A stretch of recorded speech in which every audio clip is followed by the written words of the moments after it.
is a more broad maybe answer, but I think it gets to a lot of the problems in the world, is our presumption, and I say our, and I mean the United States government, but I think it's true of our allies and other kind of democratic style governments, is this commitment to global democracy without the same commitment to market societies. I find that problematic and a violation of everything I understand about how you get democracy. And so again, I think there's well-meaning bureaucrats and well-meaning policymakers who want to make the world a better place, but you can't, I mean, and so, in my classes, when I teach these foreign policy type of classes, we read about something called the Hayek-Friedman hypothesis, which, kind of was developed from the work of F.A. Hayek and Milton Friedman, but it suggests that economic freedom is a necessary but not sufficient condition for political freedom, right? So it means that if you want democracy in Afghanistan, you have to have free markets first.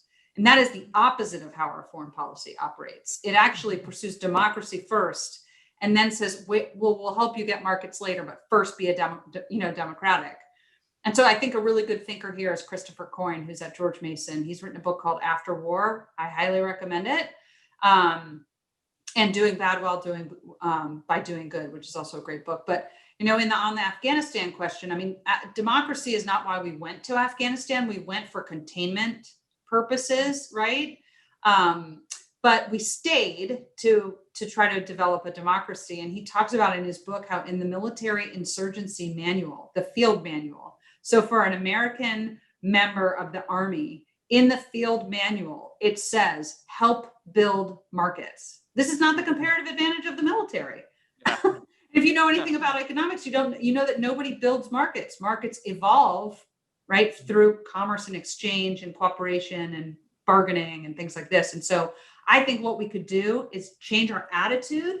We could say we want democracy, but I think we should have an equal commitment to we want free markets, because to me, that's what's ultimately going to get us democracy. And if we can get more stability in global economic and political institutions, some of the problems are going to solve themselves. That doesn't mean we're going to be like problem free tomorrow, but some of these problems will lessen.